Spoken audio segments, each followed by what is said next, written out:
자, 한번 따라합니다. 하나님께서 부르시는 일꾼. 하나님께서 부르시는 일꾼. 이런 제목으로 은혜를 나누겠습니다.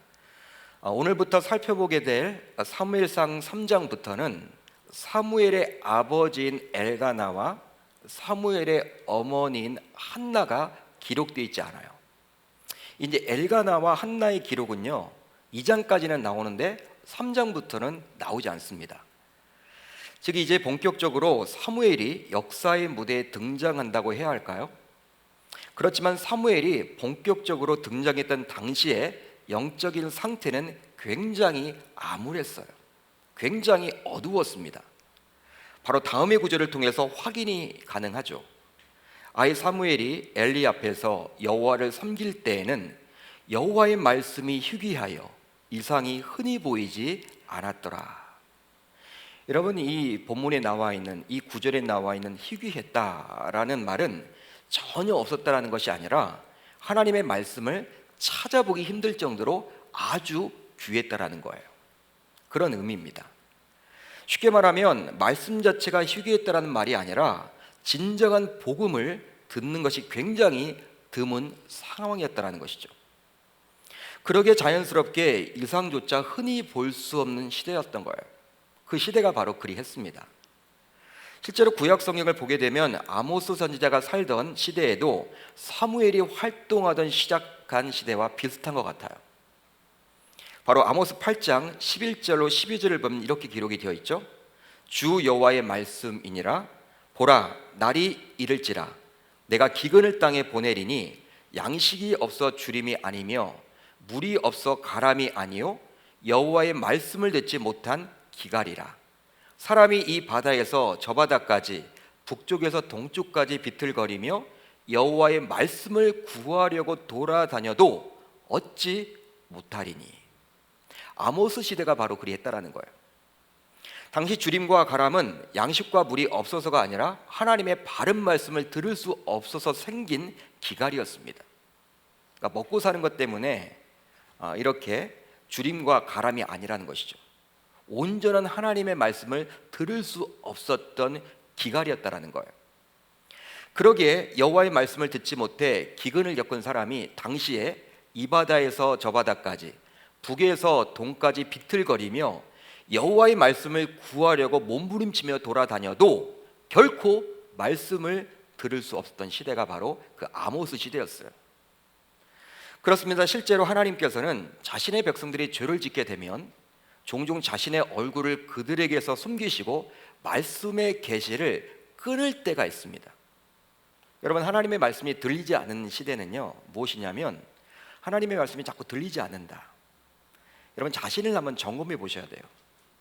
분명히 여러분 하나님 앞에 어떤 죄를 지었을 때는요, 하나님이 말씀해 주지 않는다라는 거예요. 예를 하나 들어보면 창세기 16장과 17장 사이에는 무려 13년의 간격이 있습니다. 여러분, 창세기 16장은 여러분 내용을 살펴보게 되면 아브라함은 사라의 여종인 하갈에게 실수를 하게 되므로 이제 낳지 말아야 될 아들 이스마엘을 낳게 되거든요.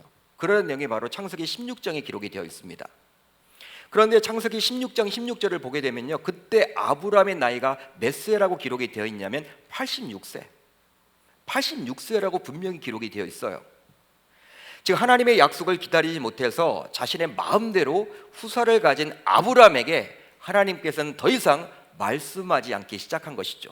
86세 때부터 말씀하지 않아요. 그리고 그 기간이 무려 13년이었습니다.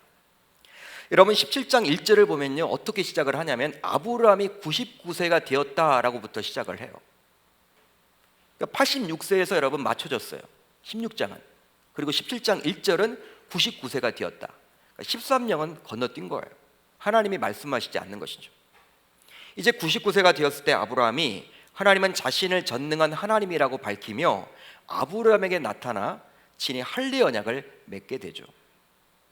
그러기에 아마도 사무엘이 등장했을 때에도 그런 시대였을 것이라고 추측해 볼 수가 있는 거예요. 바로 그 시대가 사사시대의 말기였기 때문입니다.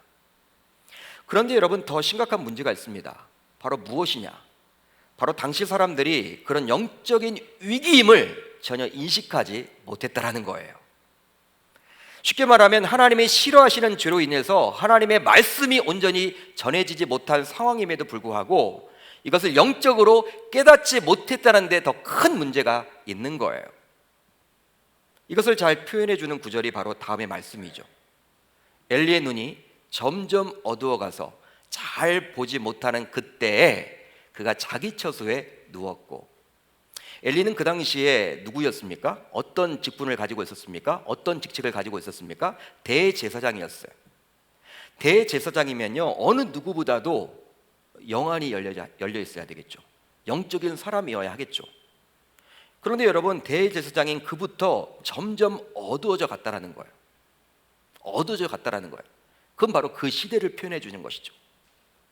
여러분, 죄로 인해서 하나님이 말씀하시지 않는데 그걸 여러분 인식하지 못하는 그 당시의 풍토를 지금 그려주고 있는 거예요.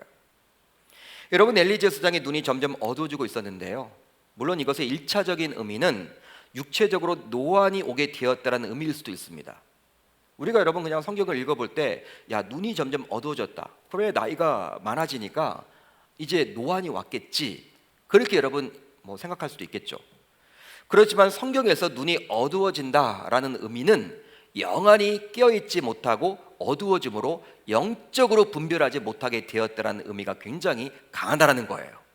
앞으로 여러분들이 성경을 보실 때 눈이 어두워졌다 이런 표현이 나와 있으면요, 영적인 눈이 어두워졌구나, 그렇게 해석하시면 됩니다. 실제 여러분, 창세기 27장 1절을 보면 이렇게 기록이 되어 있죠. 이삭이 나이가 많아 눈이 어두워 잘 보지 못하더니 라고 시작을 합니다. 바로 이 구절은 이삭의 영적 상태를 보여주는 구절이라고 볼 수 있는데, 실제로 이삭은 하나님께서 자신에게 부어주셨던 축복권을 바르게 사용하지 못해요. 바로 자신이 죽기 전에 에서가 사냥해온 별미를 맛보고 누구를 축복하려고 했습니까? 장남이었던 에서를 축복하려고 했죠. 그러나 여러분, 아버지 이삭이었던 이삭은 이미 알았어요. 하나님의 마음을 알았습니다. 자신의 장남이었던 에서가 아니라 차남이었던 야곱에게 하나님의 마음이 가 있는 것을 이미 알았어요. 알고 있음에도 불구하고 영적인 눈이 밝지 못했어. 영안이 열려있지 못했어요. 그러다 보니까 영적으로 어두워져서 분별하지 못하는 것이죠. 그러기에 자신의 마음이 들지 않더라도 이삭의 입장에서는 야곱을 축복해 줘야만 했습니다. 그런데 영적인 눈이 밝지 못했기에, 즉 영적 분별력을 잃어버렸기에 별미를 맛보고 에서를 축복하려고 했던 거예요. 참 안타까운 일이죠, 여러분. 그런 내용이 바로 창세기 27장에 기록되어 있습니다. 반면에 여러분, 모세라는 사람은요, 엘리 제사장과 이삭과는 조금 달랐어요. 신명기 34장을 보게 되면 이제 모세는 120세의 나이에 죽게 됩니다. 그런 모세에 대해서 성경은 다음과 같이 기록을 해주고 있죠. 모세가 죽을 때 나이 120세였으나 그의 눈이 흐리지 아니하였고 기력이 쇠하지 아니하였더라. 모세의 눈이 흐리지 아니하였다라고 기록이 되어 있습니다. 120세, 죽을 나이임에도 불구하고. 이것은 단순히 그의 육안만을 말해주고 있지 않아요. 이미 기력이 쇠하지 아니하였다라고 나와 있기 때문에 모세는 120세의 나이로 죽을 때까지 육체적으로도 굉장히 강건했음을 알 수가 있어요. 그러기에 그의 눈이 흐리지 아니하였다라는 것을 통해서 모세는 죽을 때까지 영안이 밝아서 영적 분별력을 가지고 있음을 알 수가 있는 것이죠. 여러분, 그러니까 하나님이 이 창세기부터 레위기, 신명기, 민수기, 출애굽기, 이 모세 오경이라고 이야기를 하지 않습니까? 이 모세 오경을 쓰도록 했겠죠. 노후까지 사용을 하신 거겠죠. 왜? 영안이 여러분 열려 있으니까. 120세가 되어서 죽을 날이 여러분 가까이 왔는데도 불구하고, 죽게 되었는데도 불구하고 그때까지도 영안이 열려 있던 거예요. 그렇기 때문에 모세 오경을 하나님이 사용하시도록 붙들림 바 된 것이죠. 저는 이런 모세의 모습을 보면서 개인적으로 굉장히 부러웠어요. 참 부럽더라고요, 여러분. 실제 우리의 영과 육은 뗄래뗄 수가 없습니다. 그러다 보니 나이가 들면서 육체적으로 병들고 연약해지면 기도할 시간도 확보하기가 힘들고 말씀을 보거나 들을 기회도 많이 사라지기에 실제 그래요. 영적으로도 깨어있기가 참 쉽지 않아요. 여기 어르신들도 많이 계시지만 여러분, 몸이 아프면 기도도 여러분 안 돼요. 말씀도 잘 듣지 못해요. 그 총기가 여러분 다 사라져. 말씀을 여러분 몇 번 읽어도 자꾸 여러분 잊기도 하고, 그냥 한 자리에 여러분 앉아서 기도하기도 쉽지 않고, 진짜 여러분 그런 것 같아요. 그렇지만 모세는 하나님의 은혜로 천국 갈 때까지 영육이 모두 강건했다라는 거예요.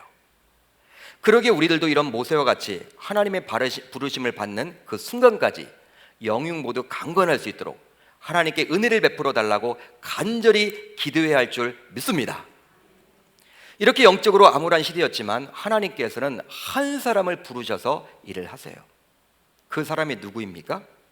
오늘 말씀에 나와 있는 사무엘입니다. 오늘 본문 안에는 총 4번에 걸쳐서 하나님께서 사무엘을 부르시고 있는데요, 오늘 말씀 4절을 보면 이렇게 기록이 되어 있죠. 여호와께서 사무엘을 부르시는지라. 첫 번째 부르심입니다. 6절, 여호와께서 다시 사무엘을 부르시는지라. 두 번째 부르심이에요. 8절, 여호와께서 세 번째 사무엘을 부르시는지라. 세 번째 부르심이에요. 마지막으로 10절, 여호와께서 임하여 서서 전과 같이 사무엘아 사무엘아 부르시는지라. 네 번째 부르심입니다. 하나님께서는 사무엘을 불렀어요. 그렇지만 사무엘은 아직까지도 여호와를 제대로 알지 못했고 말씀도 듣지 못했기에 하나님의 부르심에 제대로 반응하지 못합니다. 그러다 보니 사무엘은 엘리 제사장이 자신을 부른다고 착각하여 누구에게 찾아가게 돼요? 엘리 제사장을 찾아가게 되죠. 그러나 엘리 제사장도 역시 영안이 밝지 못했기에 사무엘이 자신을 세 번째 찾아왔을 때야 비로소 하나님께서 사무엘을 부르신다고 생각하게 된 거예요. 첫 번째 부르심, 두 번째 부르심, 내가 부르지 않았는데? 내가 부르지 않았어. 너 돌아가서 누워라. 그렇게 여러분 취급하고 말아요. 엘리도 여러분 영안이 밝지 않았기 때문에. 그렇지만 세 번째 자신을 찾아오자 사무엘이 야, 하나님이 사무엘을 불렀나 보다 라고 생각을 해서 이제 앞으로 하나님이 부르실 때에는 자신에게 찾아오지 말고 여호와여 말씀하옵소서 주의 종이 듣겠나이다 라고 이야기를 이렇게 합니다. 사무엘 보고 여러분 그렇게 하라고 권면해요. 그래서 하나님은 무려 4번씩이나 사무엘을 불렀던 것이고 그제서야 사무엘의 반응을 볼 수 있게 된 거예요. 그렇다면 이것을 통해서 우리는 무엇을 생각해 볼 수 있을까요? 여러분 뭘 생각해 볼 수 있을까요? 바로 하나님께서는 말씀이 희귀한 시대에도 자신의 일꾼을 불러서 일하십니다. 여러분 동의가 되시면 아멘. 쉽게 말하면 하나님께서는 사람을 택해서 자신의 일을 해나가신다라는 거예요. 성경을 보게 되면 정말 많은 사람들이 등장을 해요. 야, 여러분 창세기부터 요한계시록까지 읽다 보면요, 야, 이게 인물사전과 같아. 굉장히 여러분 사람들이 많이 나와요. 우리가 여러분 알고 있는 사람들은요 굉장히 여러분 소수입니다. 진짜 여러분 성경에는 사람들이 굉장히 많이 나와요. 실제로 하나님은 스스로 계시는 분으로서 무의 수유를 창조하셨고 지금도 우주 만물을 통치하시고 다스리시는 분이시죠. 그러게 못할 것이 없는 분이세요. 따라서 직접 자신의 일을 해나갈 수도 있습니다. 즉 인간의 힘이 꼭 필요한 것은 결코 아니라는 말이에요.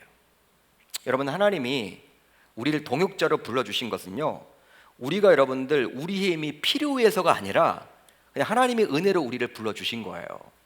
그분은 여러분 홀로 모든 것들을 다 하실 수 있지만 그분의 방법은 무엇이냐면 사람을 통해 역사를 하신다는 거예요. 실제 여러분 예수님의 공생의 사역을 보더라도 예수님께서는 직접 모든 일을 감당할 수도 있었지만 12제자를 세우고 그 제자들을 통해서 자신의 사역을 감당하도록 했습니다. 바로 하나님께서는 사람을 택해서 일하시기 때문이죠. 그러기에 이곳에서 예배를 드리는 모든 분들도 하나님의 택함을 받아 쓰임받는 인생이 다 되실 수 있기를 우리 주님의 이름으로 축원합니다. 그렇다면 왜 하나님께서는 사무엘을 부르신 것일까요? 여러분 그 당시에 많은 신자들이 있었을 텐데 하나님을 아는 사람들이 다 있었을 텐데 어떻게 유독 그 어린 사무엘을 불러서 일꾼으로 삼아 주셨을까요?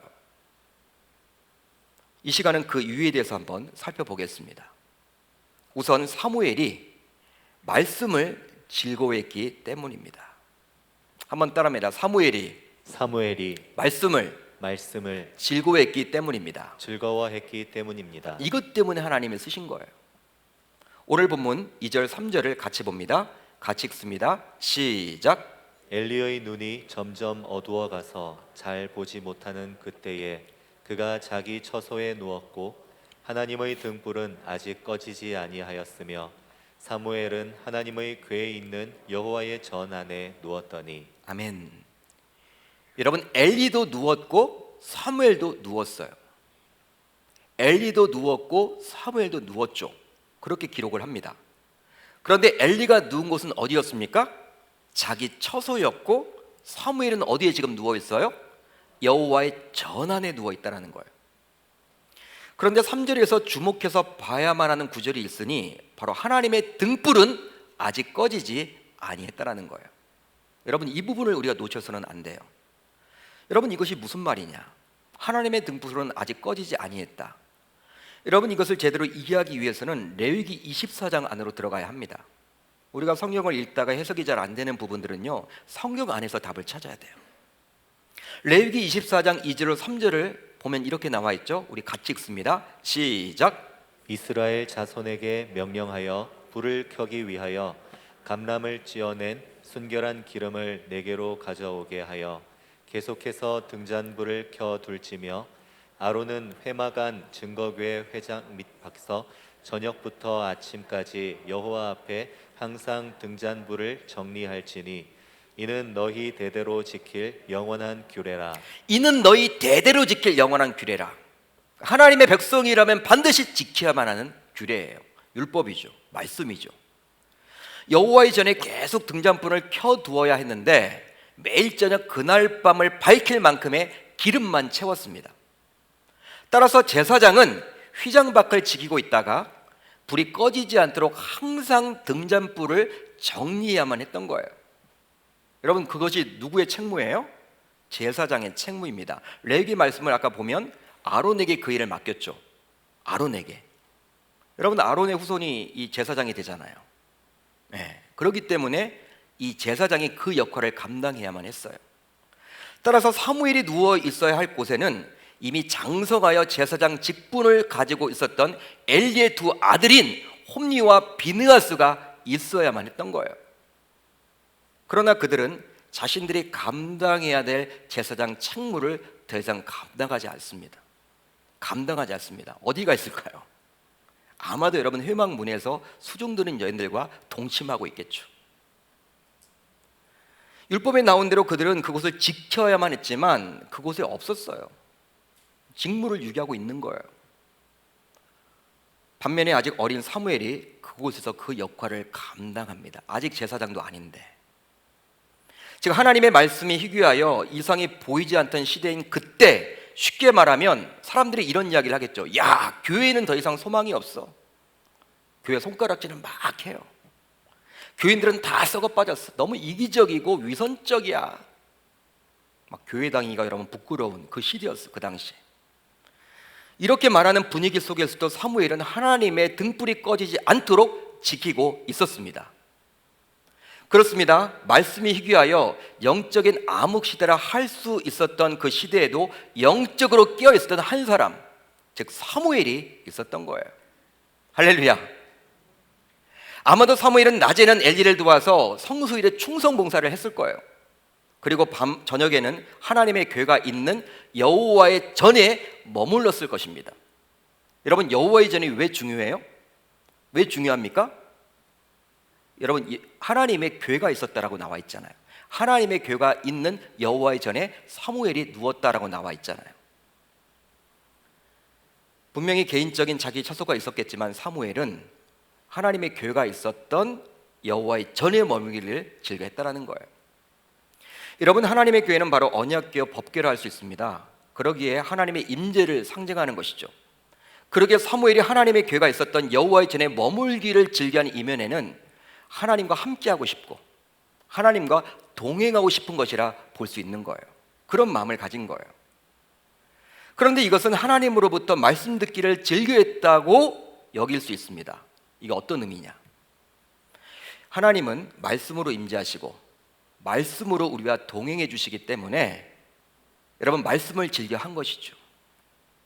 그분과 동행하고 싶고 그분의 임재를 느끼고 싶으면 우리는 무엇에 여러분 취해 있어야 돼요? 말씀에. 여러분 성도들 가운데 하나님과 동행하고 싶다, 하나님의 임재를 느끼고 싶다, 그런 분이 있다면 말씀을 가까이 하셔야 돼요. 근데 말씀을 읽지도 않고 묵상하지도 않고 듣지도 않으면서 하나님과 가까이 하고 싶다, 여러분 그건 신비적인 그런 이단으로 빠져나갈 수 있는 거예요. 신비적인 것이죠. 굉장히 위험할 수도 있는 거예요. 말씀이죠, 말씀. 실제로 시편 1편을 보게 되면요, 시편 기자는 행복한 사람에 대해서 다음과 같이 말씀을 해줍니다.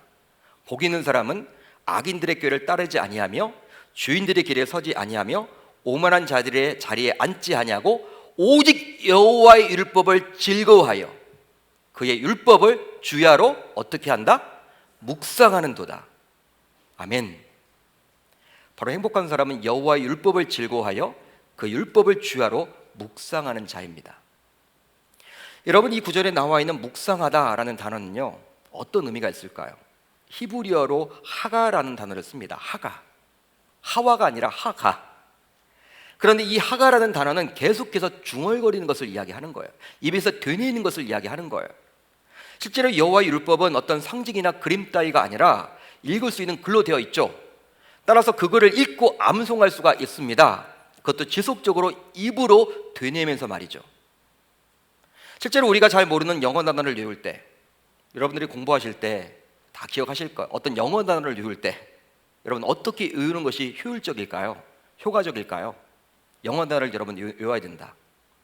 잘 내가 모르는 단어를 외워야 된다.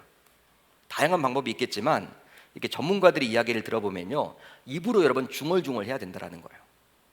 그 단어를 외울 때는 여러분 몇 번씩 되뇌이다 보면 이것이 어느 순간 머릿속에 각인된다는 거예요. 익혀진다는 거예요. 마찬가지로 주야로 말씀을 중얼거리게 되면 그 말씀이 영구히 기억이 돼요. 진짜 여러분 영구히 기억됩니다. 그렇게 되면 어떤 상황 속에서도 주님과 동행하는 삶을 살아갈 수가 있게 되는 것이죠. 행복한 사람은 바로 그런 삶을 살아가는 사람이라고 바로 감히 말할 수 있는 거예요. 그런데 사무엘이 바로 그런 삶을 살았던 겁니다. 사무엘이 바로. 사랑하는 성도 여러분, 사무엘은 당시 엘리 아들들과 비교해 보면 무시받을 수밖에 없는 위치였어요.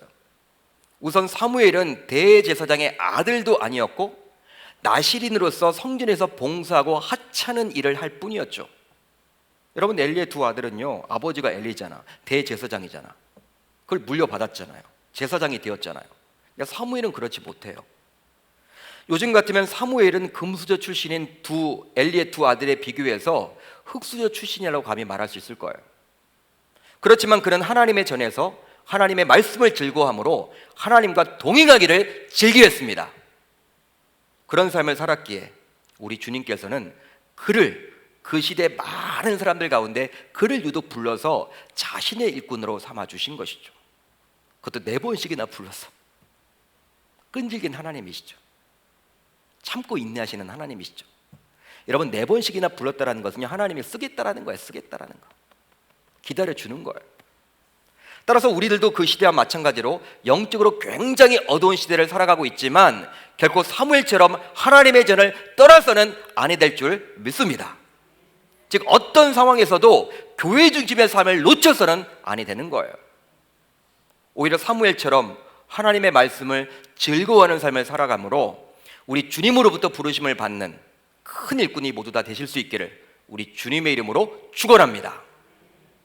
다음으로 사무엘은 하나님이 세우신 질서에 순종할 수 있었기 때문입니다. 한번 따라합니다. 사무엘은 하나님이 세우신 질서에 순종할 수 있었기 때문입니다. 여러분, 오늘 본문 8절로 9절을 같이 읽어봅니다. 시작. 여호와께서 세 번째 사무엘을 부르시는지라 그가 일어나 엘리에게로 가서 이르되 당신이 나를 부르셨기로 내가 여기 있나이다 하니 엘리가 여호와께서 이 아이를 부르신 줄을 깨닫고 엘리가 사무엘에게 이르되 가서 누웠다가 그가 너를 부르시거든 내가 말하기를 여호와여 말씀하옵소서 주의 종이 듣겠나이다 하라 하니 이에 사무엘이 가서 자기 처소에 누우니라. 자, 여러분 이 장면은 어떤 장면이냐면 사무엘이 하나님의 부르심을 듣고 엘리를 찾아간 것을 그려주고 있죠. 몇 번째 찾아간 거예요? 몇 번째 찾아간 것입니까? 세 번째 찾아간 거예요. 벌써. 평소 사무엘의 입장에서도 자신의 두 아들을 대하는 엘리의 모습을 보면서 엘리를 마냥 인정할 수 없었을 거예요. 여러분 엘리에게 실망을 굉장히 많이 했겠죠. 사무엘의 입장에서는 어린 사무엘이지만 보는 눈이 있잖아요. 나시린으로서 누구보다 어릴 적부터 성소에서 세마포 에봇을 입으면서 경건하게 살아온 사무엘의 입장에서는 엘리의 두 아들인 홈리와 비낫의 악한 행동을 결코 이해할 수 없었겠죠. 여러분 이렇게 그 당시 이 성소에요, 이 사무엘만 있지 아니했거든요. 나시린으로 이렇게 이스라엘 백성들이 자신의 자녀들을 바치게 되면 여러분 이렇게 다 성소에 이렇게 놓잖아요. 그런 분위기도 있고 하기 때문에 많은 사원들도 있고 여러분 그 안에 이 사무엘만 있지 아니했거든요. 들려지는 소리에 의하면 야, 또 오늘은 사고를 쳤다는 거예요. 엘리의 두 아들이 회막문에서 수종드는 여인과 또 동침을 맺었다라는 이야기를 듣고 또 자신들의 그러한 욕심을 얻기 위해서 사람들의 여러분 그 눈물을 여러분 쏙 빼게 했다라는 이야기도 듣고 그 고기를 여러분 먹고 싶다고 해서 여러분 그 고기를 여러분 태우기도 전에 여러분 그냥 생고기를 가져갔다는 이야기도 듣고 여러 가지 여러분 부정적인 이야기를 많이 듣겠죠. 사무엘 입장에서는 여러분 자신이 보기에는 전혀 이해가 안 되는 거예요. 왜 경건하게 자라왔기 때문에. 그런데 사무엘의 입장에서 더 이해하기 힘든 것은 이런 악한 아들을 둔 아버지 엘리의 반응이었겠죠. 아마도 사무엘은 스스로 이런 생각도 가져봤을 거예요. 야, 내가 그들처럼 악한 행동을 했을 때 우리 어머니 한나는 어떻게 반응을 할까? 에? 그렇게 후하게 반응을 할까? 야, 내가 그렇게 엘리의 두 아들처럼 그렇게 악한 행동을 했을 때 우리 어머니 아버지는 그렇게 놔두지 않을 텐데 나는 어머니 한나에 의해서 뼈도 추리지 못할 텐데. 여러분 사무엘이 이런 생각 가지지 않겠습니까? 이렇듯 사무엘의 입장에서는 아들의 악행을 묵인하는 엘리 제사장을 결코 인정하고 존경할 수 없었을 거예요. 그렇지만 사무엘은 하나님의 부르심, 즉 일종의 영적 체험을 했지만 아직 하나님의 부르심을 정확하게 몰랐기에 엘리 제사장을 찾아갔어요. 찾아갔다라는 거예요. 그것도 무려 3번씩이나 찾아갔습니다. 여러분 한번 생각해 보세요. 한밤의 동일한 체험을 3번씩이나 했습니다. 그런데 처음 찾아가고 두 번째 찾아갔지만 제사장이란 엘리는요 전혀 시원한 답변을 해주지 않아요. 찾아갔는데 2번씩이나 찾아갔는데 자기가 부르지 않았다고 하면서 너 빨리 가서 누워 자라. 지금 그 얘기만 하고 있어요. 자신은 너무나 답답한데 자기는 들었는데. 이런 식이다 보니 3번째는 엘리를 찾아가기는 결코 쉽지 않았을 거예요. 실제로 여러분 왜 그러지 않겠습니까? 찾아가 보았자 또 내가 부르지 않았어, 너 빨리 가서 자면 좋겠다, 그런 이야기는 할 텐데 괜히 시간 낭비하는 거 아니에요? 여러분 사무엘도 여러분 사람이기 때문에 그런 마음을 가졌겠죠. 충분히 여러분 가질 수가 있겠죠. 그렇지만 사무엘은 혹시나 엘리 제사장이 진짜 자신을 불렀으면 어떡할까 하는 마음으로 3번째도 엘리를 찾아갑니다. 그렇다면 이것을 통해서 우리는 무엇을 생각해 볼 수 있을까요? 바로 자신이 인정할 수도 없고 존경할 수는 없더라도 하나님이 세우신 질서에 순종하려는 사무엘의 모습을 발견할 수 있는 것이죠. 신자라고 하면서도 종종 우리들은 자신이 정한 기준으로 교회를 바라보기도 하고 목회자를 판단하기도 합니다. 야, 진짜 좋은 교회는 이런 교회야, 교회라면 이렇게 해야지, 참 목회자는 이런 목회자야. 여러분 자신의 기준이 여러분 판단 기준이에요. 자신의 생각이 여러분 판단 기준이에요. 그걸 여러분 모든 것들을 결정하려고 합니다. 이런 식으로 마이너리 이야기를 하고 실제로 자신의 생각과 다른 목회자와 교회를 바라봤을 때 쉽게 비난하고 정죄하기도 하죠.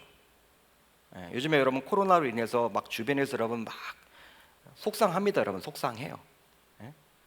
어떻게 해요? 그래도 세상 사람들은 다 비난을 하겠지만 우리 신자들까지 여러분 거기에 동일하게 여러분 동참해가지고 비난을 해서는 되겠습니까?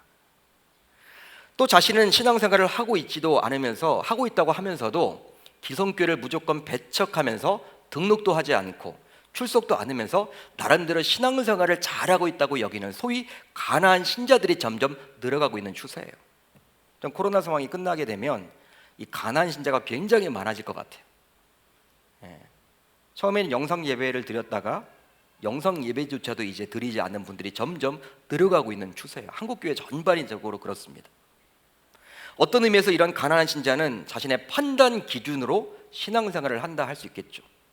교회에 대해서 여러분 상처를 입었대요. 목회에 대해서 상처를 입었대요. 여러분 그렇지만 자기가 입은 거잖아.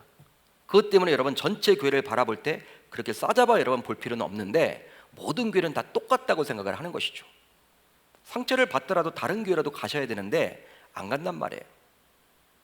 여러분 그러나 오늘 말씀에 나오는 사무엘의 모습을 보면서 우리가 놓쳐서는 아니 되는 것이 있으니 바로 우리가 생각하기에 결코 인정할 수도 없고 존경할 수도 없는 목회자와 공동체일지라도 하나님이 세우셨기에 우선은 그 질서에 순종할 수 있어야만 하는 거예요. 그런데요, 저는 이런 질서에 순종했던 이런 사무엘의 모습을 보면서 한 사람이 떠올랐어요. 바로 한나였습니다. 여러분 제가 3장 말씀을 이렇게 한 주 동안 묵상을 하면서 1절부터 9절도 있지만 여러분 1장부터 2장, 3장을 계속해서 여러분 여러 번 읽었어요. 근데 한나가 떠올랐어요. 사무엘상 1장을 보면 한나는 성소에서 하나님과 심정이 통하는 기도를 했지만 대제사장이었던 엘리는요 술 취한 여자라고 오해를 해버려요. 오해를 해버립니다. 여러분 한나의 입장에서는 얼마나 기가 막힐까요? 자기는 하나님 앞에 나와 기도하고 있는데 열심히 기도하고 있는데 엘리 대제사장이 술 취한 여인이라고 비난을 해버리니 얼마나 한나의 입장에서는 속상할까요? 자존심이 상할까요? 이건 사람도 아니다. 여러분 심지어 그 한나는요 하나님과 깊은 기도를 하는 입장이었기 때문에 어떤 의미에서는 하나님으로부터 직통 계시를 받았다고 볼 수도 있어요. 하나님의 음성을 들었다고 볼 수도 있겠죠. 그렇기 때문에 아무리 제사장이라고는 하지만 엘리를 무시할 수도 있을 거예요. 왜? 나는 직접 하나님을 만났는데 영적으로 분별하지도 못한, 그렇게 여러분 무시해버릴 수도 있겠죠.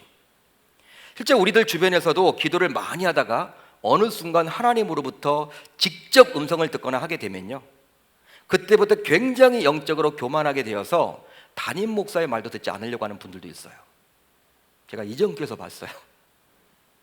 집사님이신데 굉장히 기도를 많이 하셨는데 어느 날 갑자기 목회자 말도 잘 듣지 않아요. 이런 분들의 특징은 하나님으로부터 직접 계시도 받고 순간순간 음성도 듣기에 더 이상 성경을 보려고 하지도 않고 목사님이 선포하는 말씀에 귀를 기울이지 않습니다. 왜? 자기는 기도하면 하나님 만나는데 굳이 그런 어려운 방법을 통해서 내가 그렇게 하나님의 음성을 들어야 돼?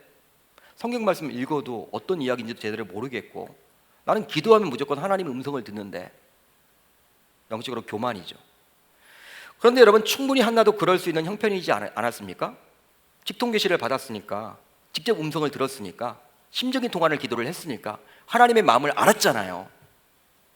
그렇지만 한나는 달랐다라는 거예요.